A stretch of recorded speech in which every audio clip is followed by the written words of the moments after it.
je suis designer de formation, designer d'intérieur et artiste peintre.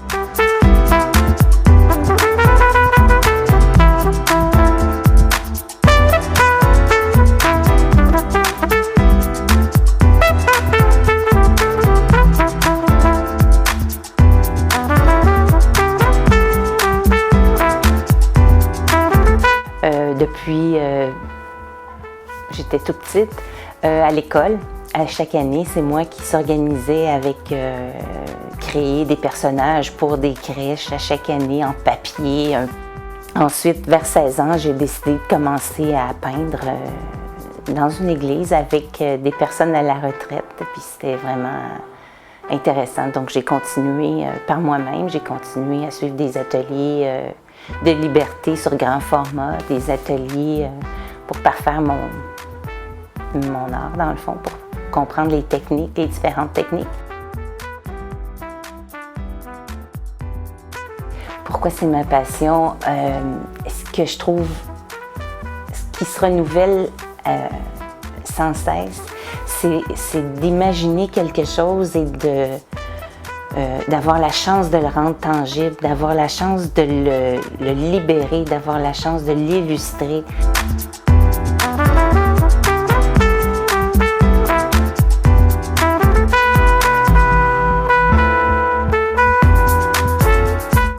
Mon art est heureux, mon art est souvent le matin avec mon café. Si je me couche tôt, je me lève tôt, donc mon art c'est toujours joyeux. J'ai encore besoin d'illustrer la joie. Je fonctionne beaucoup par série. J'ai un personnage qui a une tête triangulaire qui s'appelle Solo.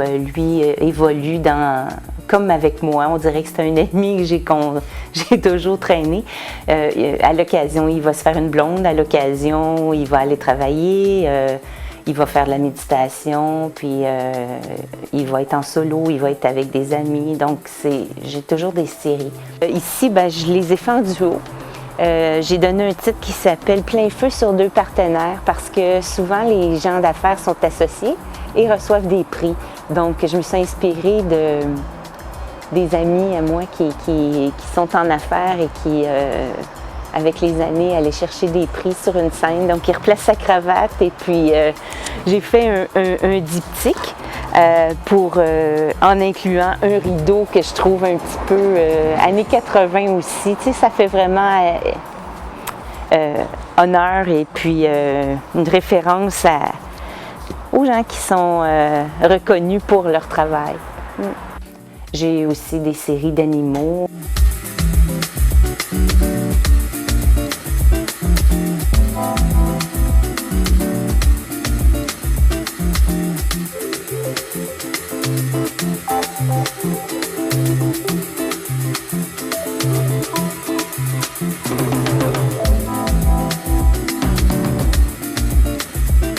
Beaucoup d'acrylique et j'aime beaucoup la transparence. De plus en plus, j'ai suivi quelques ateliers avec Mélanie Matthews, à laquelle je dis toujours qu'elle est responsable de mon évolution sur la transparence parce que avec les nouveaux galets qu'on peut justement travailler avec les mains, j'arrive à faire des transparences qui m'intéressent. L'encre est tellement fluide. J'aime bien travailler, aller créer des effets très, très légers. Voilà, ça va finaliser son corps.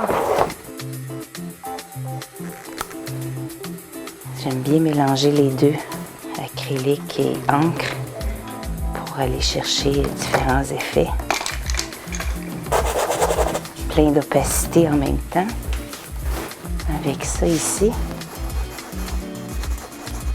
Il est presque complet. Lui, je pense qu'il va respirer. Je vais le laisser. J'adore les chevaux de carrousel.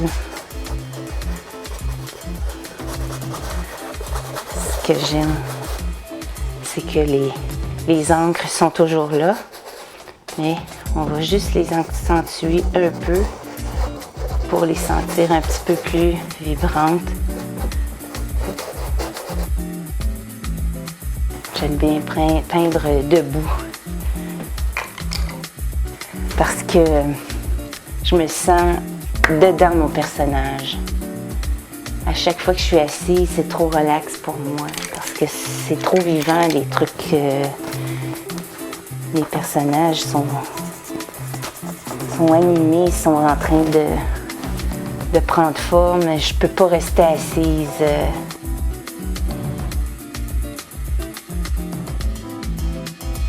Voilà, il est presque complet.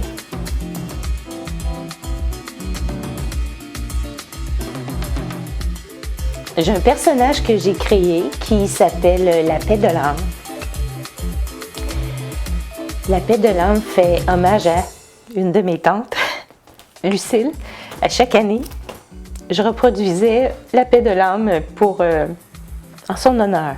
Donc, il y a plusieurs versions qui sont toujours en cours, sauf que maintenant, j'en fais plus qu'un par année. C'est devenu mon personnage chouchou. C'est un Tibétain qui, en fait, devrait illustrer vraiment la paix dans l'âme parce que c'est quelque chose d'assez rassurant pour moi et souvent pour la personne qui décide de s'en procurer un. Ça devient comme un petit personnage chouchou, je dirais.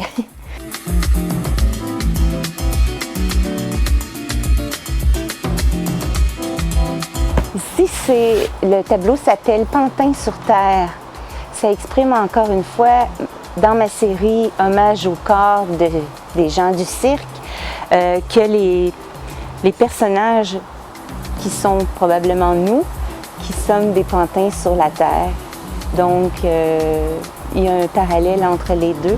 Les personnages se retrouvent sur une boule, sur la Terre, sur l'énergie qui circule, qui véhicule. Voilà, Pantin sur Terre.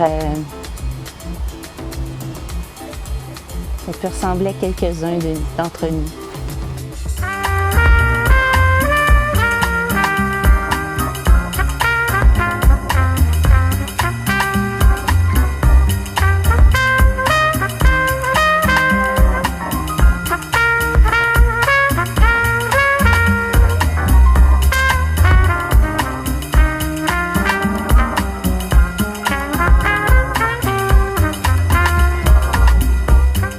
L'idée m'est venue parce que souvent les artistes ont des projets, des idées de produits dérivés.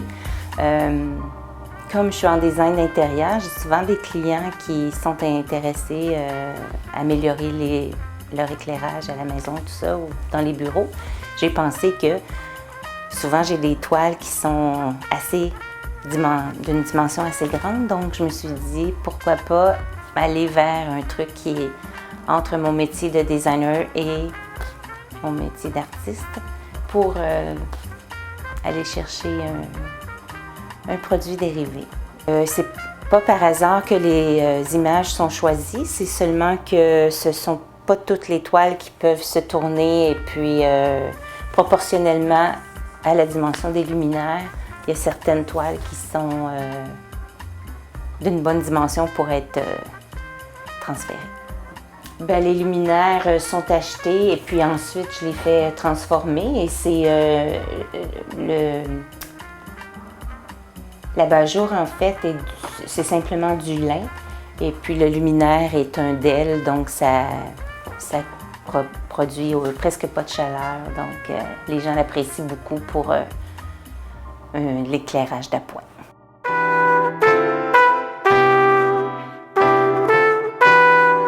Ma devise est créer pour rester en vie toute la vie.